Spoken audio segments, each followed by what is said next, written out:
BU Bearcat baseball team has won 16 of their last 20 regular season games, clinched their first regular season title since 2010, and are on their way to the America East Tournament for the 5th time in the last 6 seasons. But the one question that everybody is asking is how long until the Bearcats lose their first game of the season at home. Bottom of the 4th we go, ball game tied at 2. David Shands ripped one high and deep to left field, clears the wall for a 3-run shot. Bearcats up 5-2, but start to fall off in the 6th. Top of the 6th inning for Maine, Brett Chappell in the heavens hear his prayer. Sends a blooper into shallow right center, scores 2 for an RBI single.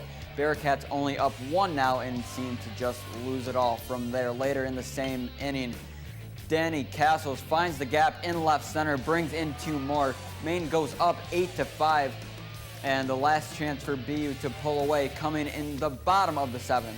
This time, Jason Agresti blasts a shot of his own to deep right field. He'll bring in 2 more runs for the Bearcats, but unfortunately, they would lose the season finale 12-7 and take their only loss at home on the season. I mean, this loss is not going to define our regular season by any means. I mean, it's baseball. You're not going to win every time you take the field. So, we're disappointed that we didn't win, but at the same time, being regular season champions and having the conference record that we had certainly speaks more to what type of team we are than one loss in the last regular season game of the year.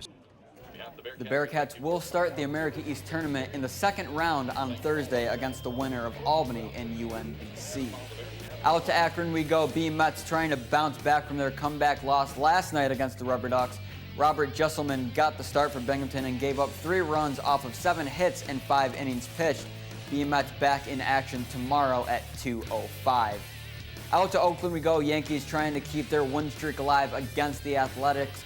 Top 4 bases loaded for Carlos Beltran. Sends a blooper into left field. Will bring in Jacoby Ellsbury for the score. Yanks up 1-0. Same at bat for the Yankees. 2-0 now. Rob Refsnyder drives one deep off the right center wall. Will bring in 2 more runs. And the Yankees just taking control from their top 7. Starlin Castro lines one down the 3rd baseline. He'll bring in another run, and the Yankees cruise in this one, 5-1. Out to Providence, Rhode Island we go. Syracuse men's lax taking on Maryland in the NCAA quarterfinals. 4th quarter we start in. Cuse trying to bounce back. Tim Barber pressure on the outside. Finds Nate Sullivan for the shot. Orange down by 3. Later in the 4th, ball movement in effect for Maryland. Brian Cole hits Connor Kelly down low for the score.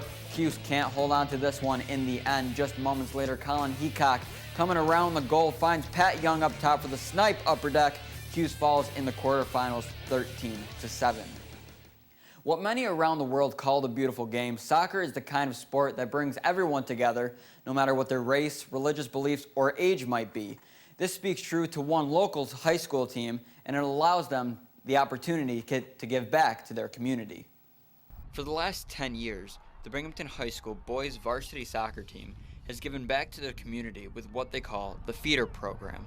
Dan Smith, the head coach of Binghamton's varsity team, created this program to teach the youth of the area the fundamentals of soccer. A lot of these kids don't have an opportunity to play soccer, and what better place to do it here at Alumni Stadium on the turf, where they get the experience what it is to be on a big field and stuff like that. We teach them the basics, and we're able to basically teach these kids how to play soccer, and we see them slowly progress to the point where we actually start seeing them at the modified JV and the varsity level. One big aspect of making a program like this is being able to show the players what it's like to give back to the community. This is important for me because it gets me engaged with kids. It helps me get the coaching down.